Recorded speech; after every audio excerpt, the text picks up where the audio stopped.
Kun raadiyoo sagalee Ameerikaati.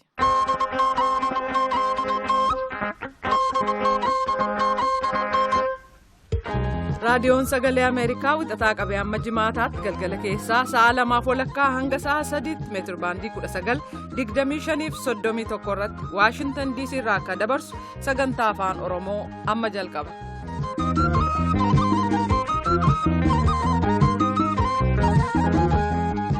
Guyyaan har'aa jimaata amajjii 13 bara 2017 attamooltan kabajamtoota dhaggeeffatoota keenya keessummeessituun keessan har'aan jaallannee gammadaati.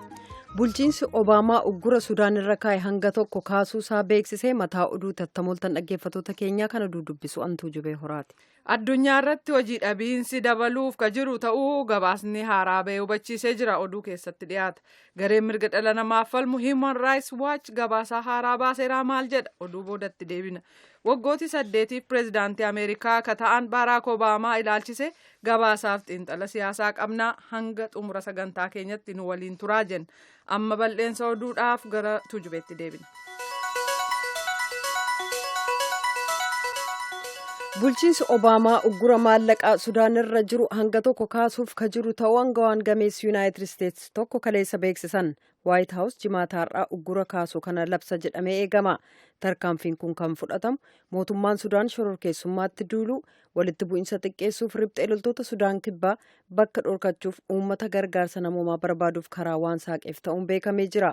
Yuunaayitid Isteetsi jalqabarra uggura Sudaan irra kan keesse bara 1997 keessa yoo ta'u uggura daldalaaf qabeenyaa mootummaa irratti ture.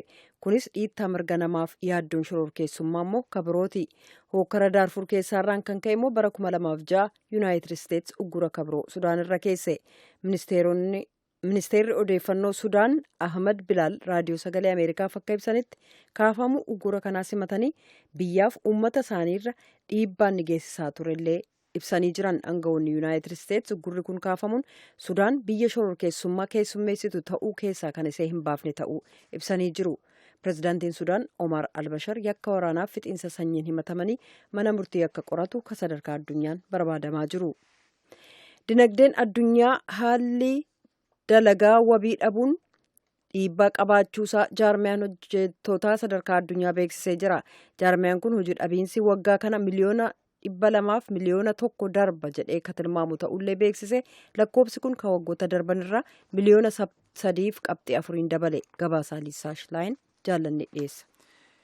Bara dhufu jechuun 2018 keessa hojii dhabiinsi miliyoona 2.7 akka dabalu kan eegamu ta'u jaarmiyaan hojjettootaa kan addunyaa beeksisee jira. Kanaafis akka sababaatti gabaasni kun kan lafa kaa'e kufaatii dinagdee addunyaatu carraa hojii quubsaa ta'e argamsiisuu hin dandeenye ka jedhu. Lakkoofsi namoota carraa hojii argatanii gada deemaa haala jiru keessatti dinagdeen bu'uursuu fi guddisuun immoo akkaan rakkisaadha. Haala akkasii keessatti hojii dhabiinsi isa bara darbee turerra barana dhibbarraa harka tokko caalaa dabaluu akka malu kan eegamudha jedha. Faallaa kanaa jedhu daayirektarri waliigalaa ka jaarmayaa hojjetoota addunyaa Gaay Raayider biyyootii durooman keessatti hojii dhabiinsi harka tokko qofaan gaccabee waggaa kana. Kunis dhibbarraa harka 6.2 ta'uu isaatii jedhu. But the pace of labour market improvements in the developed countries is slowing and the magnitude Biyyootii guddatan keessatti hojii dhabiinsi fooyyee argamsiise kan hin qabne yoo ta'u isa waggaa darbe turee caalaa hojii argachuun harkifataa jira. Kanaaf gaaffiin carraa hojiif dhiyaatan dadhabaa ta'aa jira jedheera. Addunyaa irratti ofirratti amantaa dhabuun jijjiiramni gama hojiin jiran akka dhiibbaa teknooloojii fi heddumina uummataa akkasumas kanneen biroo waliin biyyoonni carraa hojii hedduu akka hin banneef danqee jira jedhameera. Gama siyaasaan ofirratti amantaa dhabuun bu'aan addunyaarraa argamu gaaffii keessa seensisuun dinagdee banaa ta'ee fi daldala walabaa dhabamuun rakkoo uumuu isaanii aangawaan kun dubbataniiru. Yuunaayitid Isteetsi pireezidaantii haaraa argataa yeroo jirtu kanatti akeeki bulchiinsa haaraa maal akka ta'e arguuf jirra. Guddina dinagdee jiruu fi lakkoofsi namootaa hojii barbaadan addaddummaansaa guddaa ta'uun rakkoo bu'uursitoonni gabaa kan irratti falmaa jiranidha. Addunyaa irratti tasgabbii amansiisaa fi carraa hojii dhabamuun jeeqamsa hawaasaa fi addunyaa hanga tokko keessatti immoo godaansa uummataa hordofsiisaa jedha gabaasni kun. Kan sabaa himaa irratti hagas hin dhiyaanne pirezidaantiin Angoolaa kurna afuriif aangoorra erga turanii booda aangoo gadhiisuuf qophaa'aa wayita jiran kanatti iji lammiiwwan biyyattii Hoozee Eduwaardo dos Saantos irra utuu hin taane dureetti kataatin tara isaaniirra baatilee dhiyoo as Izaabel dos Saantos baankii biyyattii ijoo hoogganuudhaan caasaa kaampanii boba'aa biyyattii jijjiiran. Sochiin isaanii kun dubartiin Afrikaa keessaa dureettii ta'an uummata Angoolaa saamuudhaan maatii isaaniif qabeenyaa kuusuuf yaalan jechuun qeeqirratti dhiyaataa jira. Xumura irrattis oduu ispoortii. Afrikaan dorgommii waancaa kubbaa miilaa Afrikaatii fi ardii isaaniitti taphatanii fi Gaaboonitti dhimbiibamuu jirti. Manneen nyaataa dhugaatii Gaaboon raangii diddiibatanii keessummatti dhuuf simachuu fi cucculuquu jiran. Dorgommii bor jalqaban tana biyya Afrikaa 16 waliin taphata. Afrikaa gamii bahaa keessa hin jirtu. Warri dorgommii tanaa dabra immoo gammachuun awwaarsa Gaaboonitti baafate. Dans le football, il faut une entente. Mais tu voulais aller les meilleurs joueurs du monde. S'il n'y a pas entente, on ne peut pas aller quelque part. Warri taaksii of namii hedduun ammoo horii irraa harachuu jira. Karaa durii kiiloomeetira xiqqaa ka doolarii 40 deeman ammoo dhibbi tolfachaa agasiyyuu dabalachaa yaa'uu jiran. Gaabooniif Burkiina Faasoo jalqabaa Giniif Bisaawuu fi Kaameruunitti ittaana Aljeeriyaaf Tuniiziyaatti itti dabra Zimbaabuweef Senegaalitti faan jira. Hedduu jira. Qophiin gabaabduun ammaaf qabnu. Oduun keenya kanuma nagaatti.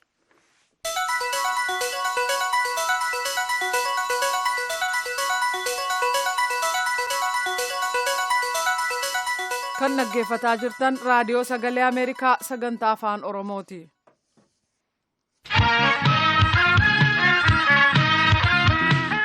Bara xumurame 2016 keessa kabajamuu mirga dhala namaa irratti sodaa kan uuman kanneen uummata bal'aaf dhaabbanna jedhan ta'uu gareen mirga dhala namaaf falmu Human Rights Watch ibsee jira. Kanas kamisa amajjii 12 bara 2017 jechuun kaleessa gabaasa waggaa baasee irratti ture. Kabeesis filannoo pireezidaantummaa Yuunaayitid Isteetsiif ka guutummaa addunyaa akkasumas rakkoo baqattootaa gama kaaniin immoo kanneen uummata gowwomsuun aangootti ol ba'aa jiran kabajamuu mirga dhala namaa waliin wal bira qabee ilaaleera soraat dhiyeessa. Human Rights Watch gabaas kana fuula 687 irratti baasee biyyi 90 caalaa rakkoo isaan keessa jirtu qorate. Akka daayirektarii mirga namaa Human Rights Watch Kenneth Roos jedhutti bulchootii mirgummatti jireenyi gad aanaa jiraannuuti qabsoom jedhan isuma warra balaaf sodaatan ta'e. Nativism, xenophobia, racism, Islamophobia and misogyny are all on the rise.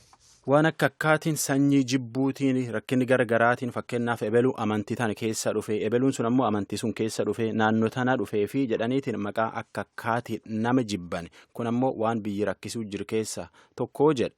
Namni ittaaneetiin dubbatammoo namni kun ittaaneetiin ka dubbate Doonaald Tiraamp illeen nama rakkinni biyya uumuu jiru keessa filannoon isaa rakkinni hedduu fiddee jedheetiin dubbate kanatti.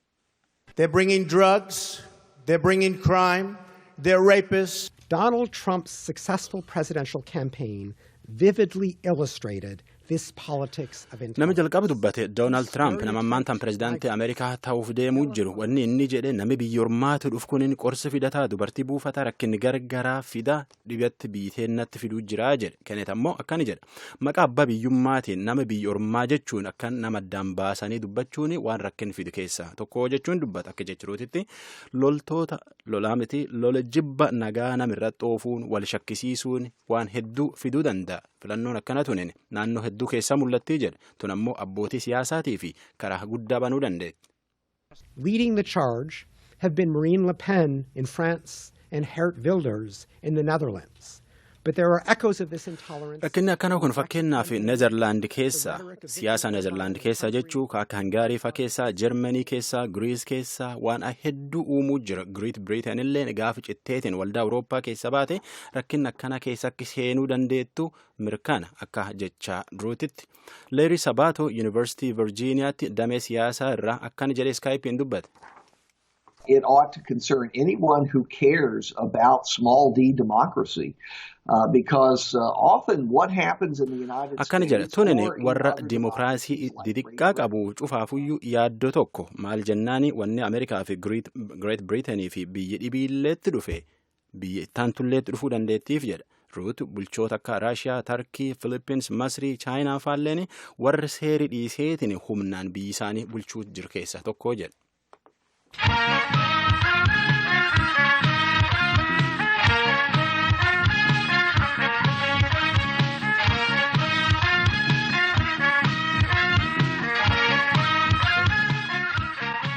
Ka dubbisneef dhageenyarraa.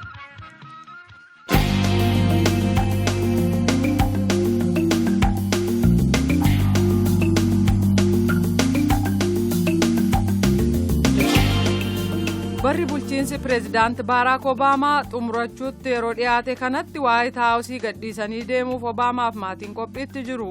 Obaamaan ilma abbaan Afrikaa irraa waan ta'eef uummanni Afrikaa hedduun inni kan keenyaa jedhu. Obaamaan fakkeenya maalii seenaaf dhiisan? Gabaasaa ergamee fi kanneen biroo Tigist qindeessitee jirti. Namoonnis gara boodaatti xiinxala siyaasaaf nama afeereera. Ka Tigistiin jalqabna.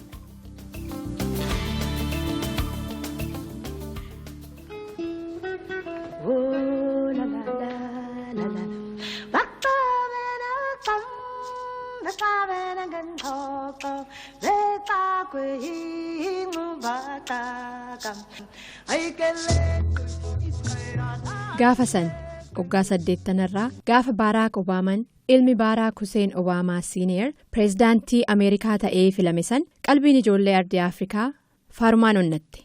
Ilmi Afrikaa kun sadarkaa Ameerikaa bulchuu gahuun isaa lammiiwwan ardittii abdii guddaa horachiise. Kana qofas miti. Obaamaan Afrikaa keessatti jijjiirama gaarii fiduu danda'a. Hawwiin jedhus guddaa ture. Ta'us garuu Obaamaan bara bulchiinsa isaatti ijoollee Afrikaa hedduu waan garaa hanqate fakkaata. Maaliif laata? Tarii abdii fi hawwiin Afrikaan Obaamarra godhatte waan dhugoomuu danda'u ol ta'inna. Biyya Keeniyaa irraa xiinxalaan siyaasaa Baaraak Mulukaa yaada kanaan walii gala.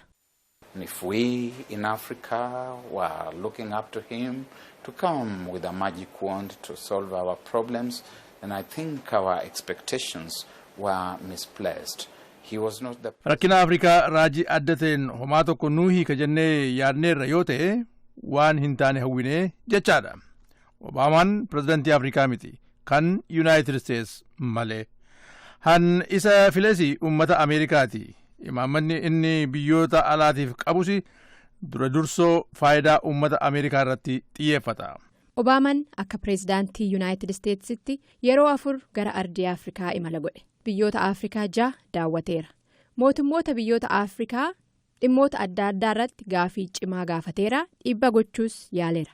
Ilaalcha isaa anifa godhe immoo yeroo duraatii bara 2009 Gaanaa yeroo daawwatetti Afrikaan nama yookaan immoo dhiira cimaa odoon ta'in dhaabbilee cimaa ishii barbaachisaa jechuudhani. Obaamaan akka pireezidaantii United Statesitti imaammanni biyya alaa biyyoota Afrikaati qabu gargaarsa Ameerikaan biyyoota kanaa gootu dabalatee daldala wal jijjiiruu cimsuu irratti xiyyeeffate warri jedhanis jiru. I think President Obama built a framework for the US corporate sector to get engaged with Africa by consistently engaging. President Obaamaan warshaalee fi dhaabileen daldalaa United States Afrikaa wajjin akka hojjetan haala mijeesseera. Kun milkaa'ina President Obaamaa keessaa tokko jennee amanna. Kanaan jedhe ogeessa faayinaansii Alii Kaan Saachuu Keeniyaa irraa. Karaa biraatiin Pireezidaant Obaamaan bara bulchiinsa isaa guutuu dargaggoota Afrikaa irratti xiyyeeffateera. Hojiiwwan Obaamaadhaan bu'uureeffaman keessaa dhaabbata yaalii yookaan immoo Young African Leaders Initiative jedhamu. Kaayyoon dhaabbatichaas dargaggoota dandeettii addaa qaban hawaasa isaanii keessatti jijjiirama fiduuf tattaafatan hooggansaa qopheessudha. Baruma darbe kana jechuunis bara 2016 carraa dhaabbanni kun mijeesse fayyadamuudhaan yuunivarsiitiidhaa fi kolleejii United States keessa jiran adda addaa keessatti leenjii fudhate. Pireezidaant Obaamaan imala gara Afrikaa godhe keessaa tokkichi bara 2015 baruma Keeniyaa daawwate san Itoophiyaas daawwatee ture. Yeroo daawwannaa isaatti hooggantoota Itoophiyaa fi dhaabbilee adda addaa biyyattii keessa jiran wajjin walgahee ture. Itoophiyaanii fi Ameerikaan hojiiwwan milkaa'inaa wajjin hojjetan hedduu akka qabanis tarreesseera. Dhuma daawwannaa isaarrattis affeerraa godhameef irratti Pireezidaant Obaamaan. Ethiopians and Americans are sprung from the same root of life. We have evidence of that. Tonight I'd like to offer a toast to another century of friendship, to our one human family, and to a bright future. Lammiilee Itoophiyaa fi Ameerikaan akkaataa jireenyaa fi jabina wal fakkaataa qaban. Sanaaf wantoota wabii ta'an hedduu qabna. Waan cimaan yeroo isaan mudate kufanii hin hafan. deebi'anii sana caalaa jabaatanii ka'u malee. Har'a hiriyyummaa fi hojiilee wajjin hojjechaa turre akkasumas hiriyyummaa barnoota dhibbaan lakkaa'aman dhufanii fi maatii addunyaa tokko ta'uu keenyaaf kabajna. Jechuudhaan walitti dhufeenya biyyoota lamaanii faarsee muummicha ministeeraa Itoophiyaa obbo Hayilamaariyaam Dassaalanyii fi namoota achitti argaman wajjin mijuu dhandhamate. Hiriyyummaa keenya cimsinaa jechuudhaan. Egaan daawwannaa isaati qabee ilaalchi inni ibsee fi wantoonni yeroo daawwannaa isaatti irratti xiyyeeffate mormitoota fi lammiiwwan Itoophiyaa baay'ee garaa hanqateera. Akka fakkeenyatti tokko si yaadachiisudha. Anamma mana hidhaa jiru dura taa'aan Koongireesii Federaalaa Oromoo fi itti aanaa dura taa'aan Madirak Dr. Mararaa Guddinaan yeroo sanitti gaafiif deebii Reuters wajjin godheen hooggantoonni Ameerikaa waan biyyattii keessa jiru hunda beekan garuu beekatuma sirna cunqursaa wajjin maaddii fi mijuu qammasuu filatanii jechuudhaan qeeqe. Beektonni hedduunis dhimma kanarratti barreessaniiru walfalmiin adda addaas godhameera. Walumaa galatti walitti dhufeenyi Itoophiyaatii fi Yuunaayitid Isteets bara bulchiinsa Obaamaa maal fakkaata ture? San mari'achiisuudhaa keessummaa tokkos ni qabannee dhiyaanneerraa Dr. Bayaana Soobaa asuma Yuunaayitid Isteetsitti Koomishinii Mirga Dhala Namaa godina Ohaayotiif hojjetanii hayyuu seeraa fi siyaasa addunyaati. Namoota dubbisee garasin sinceesisa. Dr. Bayaane pirezidaantii Yuunaayitid Isteets Baaraak Obaamaa waggoota 8 duraa filannoo biyyoolessaa injifachuudhaan yeroo taayitaa qabatan abdii guddaatu ture. Keessumaa Afrikaa keessatti jijjiiramni guddaan akka ta'u baay'ee dubbatamaa ture. Namni kun abbaa isaatiin dhalata Keeniyaati. Kanaaf Keeniyaa keessaa immoo akkuma Keeniyaa keessatti pirezidaantiin filatametti iyyuu dubbatamaa ture. Har'a waggoonni 8 dabranii pirezidaantii Obaamaan yeroo taayitaarra turuu danda'an xumuratanii gallakkisaa jiru. Waa'ee isaanii abdiin abdatamaa ture sun agam guute yaada maaliitu jira? Hedduu galatoomi kun baay'ee gaafii bal'aadha. Akkumatu tuqxetti gaafii keessatti waggaa 8 dura pirezidaant Baaraak Hussein Obaamaan pirezidaantii biyya Ameerikaa ta'ee yeroo filamu oduu guddaa waan guddaa ture. Yeroo jalqabaatiif namni gurraachi abbaan isaa Keeniyaa haati isaa immoo Ameerikaa adii taatee pirezidaantii biyya kanaa Ameerikaa ta'ee filamuun isaatu waan seena qabeessa tokko tarkaanfii guddaa tokko jedhameeti fudhatame. Akkuma yaadatamu yeroo filmaataaf dorgomus Baaraak Obaamaan abdiin kennaa jijjiirraa finnaa addunyaatti Ameerikaatti yaada jijjiirraa fiduu qabateeti dorgome. Namnis dargaggeessa kana baay'ee nama qara ta'ee dandeettii dubbachuu guddaa qabu kana dhaggeeffateet abdii guddaa horate. Inni geeddarama fidaa jedhanii amanan. Keessattuu bulchiinsa isa dura ture ka George W. Bush wajjin wal bira qabanii yeroo laalan abdii guddaan filame jechuudha. Abdii guddaa kenne kanaan odoo yeroo dheerallee biyyallee bulchin odoo bu'aa tokkollee argamsiisin addunyaan itti gammaddee badhaasa addunyaa Nobel Peace Prize illee argate. Haala kanaan jalqabe yeroo waggaa 8 dura inni pirezidaantummaa Ameerikaa fudhatuudhaaf kakatu sani anachan ture nama miliyoona 2 oltu ba'ee waan hin amanamne ture gammachuun namarra jiru. Haaluma kanaan akkuma addunyaa kanatti immoo Afrikaan gurbaan kun ilma keenya nama gurraacha abbaan isaa Afrikaa irraa Keeniyaa irraa keenya jedhanii pirezidaantii keenyaa iyyuu jedhaniiti caalaa hawwu turan jechuudha. Innis bakka adda addaatti deemee dubbatee Kaayirootti dubbateeti waa'ee rakkoo biyyoota Arabaa fi Israa'elii kan akkasatti furamu yaada babal'aa dubbatee lafa kaa'ee san booda Gaanaa dhaqee dubbate. Waa'ee Afrikaadhaa waa'ee gurraachaa imaammata qabu waan ta'uu qabu jedhee dubbate. Haasaa bareedaa seena qabeessa godhe. Afrikaan hooggantoota jajjabaa odoo hin ta'in dhaabbattoota jajjabaa ishii barbaachisaa. Mootummaa institution democratic ta'e isaan barbaachisaa. Ummanni mirga namoomaa akka ummatoota biraatti addunyaa biraatti qabaachuu qaba. Afrikaan guddachuu qabdi, uf dandeessuu qabdi jedhee kan dubbate kun baay'ee abdii hore. Akka yaada kootti ummanni Afrikaadhaa abdiin namicha kanarraa horatan sun xinno exaggerated isaabarraa kan ba'e ture. Maaliif akkas ta'ee Baaraak Obaamaan kan filamee Ameerikaa hoogganuuf pirezidaantii Ameerikaati. Pirezidaantii Afrikaati miti. Dantaa Ameerikaa tiksuuf nagaa Ameerikaa tiksuudhaaf heera Ameerikaa irratti dhaabbateetu hojjeta. Heerri Ameerikaadhaa immoo hooggantoota hundaaf aangoo hiramee fi aangoo murtaawee kenna. Dhaloota Afrikaa ta'eedhaaf Afrikarraa burqeedhaaf wanni inni Afrikaadhaaf gochuu danda'u baay'ee xinnaadha. Kanaaf waan inni gochuu danda'u ol namni waan abdateef amma immoo sanaan ilaalee gammachuu guddaan arganneedha. Tokko sani kana duwwallee miti. Waan silaa gochuu danda'uyyuu waan hin godhintu jira. Badii inni godhee jira. Waa'ee mirga namoomaa, waa'ee mootummaa cunqursitoota, waa'ee filmaata haqaaf dimokiraasii ilaalchisee wanni inni Itoophiyaa gaafa dhaqe dubbatee fi wanni inni Gaanaa gaafa dhaqe dubbate achumatti Itoophiyaa gaafa ture immoo paarlaamaa Afrikaa keessatti Afrika Yuuniinitti wanti inni dubbate baay'ee wal faallesse. Keessattuu filmaata Itoophiyaadhaa bara 2015 ta'e san filmaanni kun filmaata demokraatawaadha. Mootummaa demokraasiin filame jedhee kan dubbate namoota sirna Afrikaadhaa qoratan, waa'ee Afrikaa hordofan keessattuu namoota Itoophiyaarraa dhufaniin Ameerikaa kan jiraniin baay'ee qeeqamee tuffatame jechuu nan danda'a. Abdii irraa qaban san baay'ee kuffise. Xiinxaltoonni tokko kan isaan jedhan imaammatuma Yuunaayitid Isteets waan ta'eef tokkoffaa Yuunaayitid Isteets sababa shororkeessummaa naannawa sana jiru keessumaa sababa Alshabaabiif Itoophiyaan akka irree taate waan gargaaraa jirtuu fi mootummaa Itoophiyaatti bu'uun barbaadanii. Lammata immoo Itoophiyaan yeroo dheeraadhaaf seenaa Yuunaayitid Isteets wajjin qabdi. Kanarraa ka'uudhaan kan jedhan jiru. Kun hagam sababaa quubsaa ta'a akka ilaaltanitti. Gabaabaatti deebisuudhaaf sababaa quubsaa miti. Kan duraa wanni shororkeessummaa jedhamee dhugaadha. Afrikaa laalchisee, biyyoota biraas laalchisee, akeeka dantaa alaa mootummaa Ameerikaa keessattuu mootummaa Obaamaa keessatti kan hunda dura laalamee fudhatamee waa'ee lola farra shororkeessummaa jedhamu kana. Yoo mootummaan tokko, mootummaan lammaffaa kan Afrikaa kan naannoo biraas jiru duula farra shororkeessummaa kanarratti tumsa nuuf ta'e mootummaan kun cunqursaa haa ta'u, kan abbaa irree haa ta'u, kan uummata biyyaatiin jibbame haa ta'u, in deeggarraa wajjin hojjannaa kan jedhu hin deeman. Kuni faallaa guddaadha. Maaliif? Waa'een shororkeessummaan Afrikaa keessaa Alshabaab jedhamu kunilleen too exaggerated ol ta'eeti ilaalame. Kan biraa humni shororkeessummaa Somaaliyaa keessatti dhalate kuni hundeensaa mootummaa Itoophiyaati.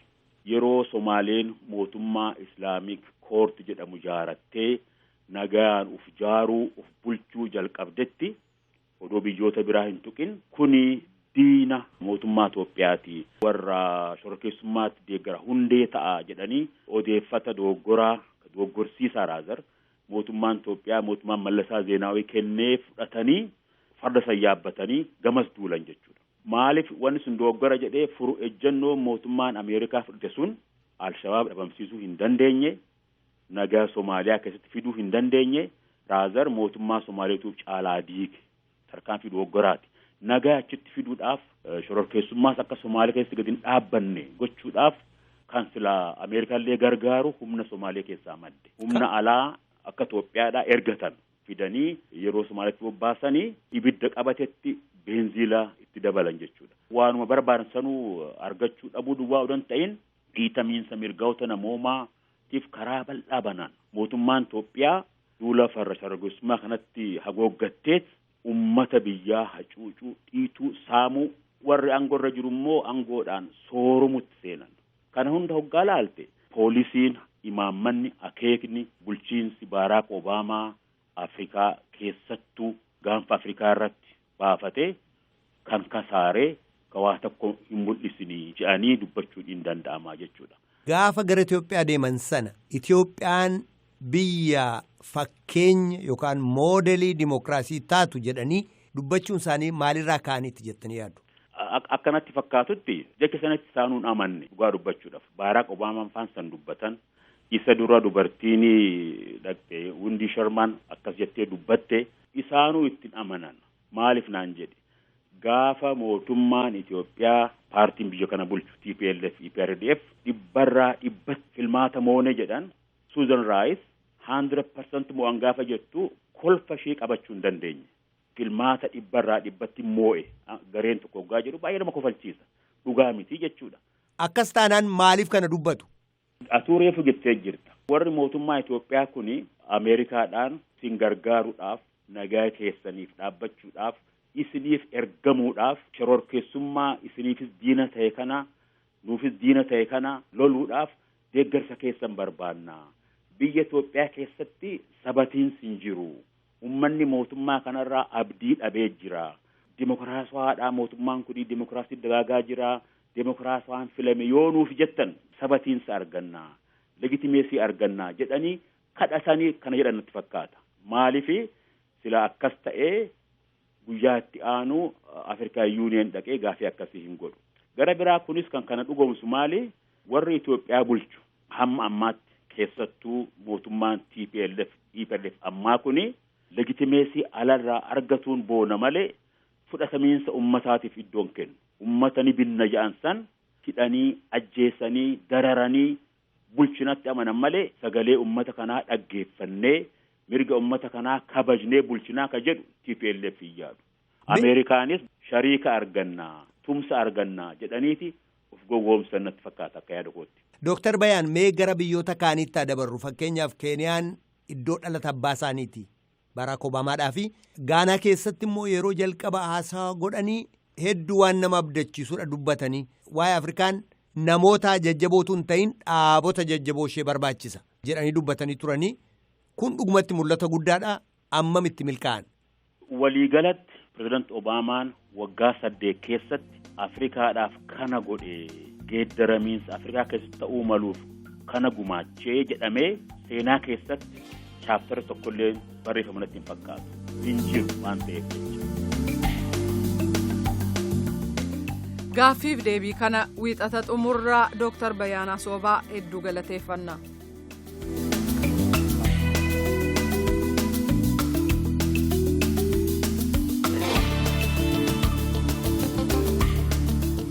sagantaa keenya xumuruu dura oduun harkatti hafin dubbisa. Pireezidaantiin Naayijeeriyaa Muhammadu Buhaarii yoo pireezidaantiin Gaambiyaa Yaayaa Jaamee aangoorraa bu'an aangoon nagaa akka walitti darbu gargaaruuf jecha dahata siyaasaa biyya isaanii keessatti kennuufiif waadaa seenan kan waggoota 22f Gaambiyaa bulchaa turan Jaameen filannoo biyyattii muddee jalqabarraan injifatamuu isaaniitu labsame. Mootummaan isaanii dhiittaa mirga namaa hedduudhaan himatame. Gabaasi ministirii dhimma alaa Yuunaayitid Isteetsi akka jedhetti aangawoonni biyyattii aangootti cichuuf jecha mala doorsisa adda addaatti gargaaramaa turan. Kan injifachuun isaanii labsame kaadhimamaan garee mormituu Adaamaa Baaroo amajjii 19 kakatanii aangoo fudhachuuf karoorsu kan itti fufan ta'uu beeksisaniiru. Imaammata falmisiisaa kan lammiin Kuubaa tokko dachii Yuunaayitid Isteetsi irra miilli isaa yoo ejjete viizaa qabaachuu baatuyyuu eeyyama kan argatu ta'uu ilaalchisee rakkoo jiru Pireezidaant Obaamaan furanii jiran. Akka seera Yuunaayitid Isteetsitti lammiiwwan Kuubaa kanneen seeraan ala Yuunaayitid Isteetsi seenan biyyaa baafamuu akka qaban Pireezidaant Obaamaan ibsa kaleessa kennaniin beeksaniiru. Tarkaanfii kana fudhachuudhaan koolugaltoota Kuubaa akkuma koolugaltoota biyyoota kabroota akka ilaalan nu gargaaraa jedhan. Lammiiwwan Kuubaa kanneen yoo biyya ofiitti deebi'an ni hidhamu jedhanii sodaatan garuu Ameerikaa keessa turanii dahata siyaasaa gaafachuun eeyyamameefii jira. Israa'el maadhee waraanaa Siiriyaa Damaasqas cina jiru samiirraan haleelte jechuudhaan waraanni Siiriyaa himateera. Ibsa baaseen waraanichi Israa'el gareelee shororkeessotaa Siiriyaa keessaa haleellaa boombii akka raawwatan gargaarti jechuun himate. Sabaa himaan mootummaa akka gabaasatti haleellaan sun laga Teebiriyaas kan Israa'el gama kaabaarraatii jedhee jira. Buufata xayyaaraa Siiriyaa maadhee naannoo riphxee loltootaa kan Damaasqas keessatti rookeettii furguggisuun tajaajila. Oduun galgala kanaaf qabnu kanuma.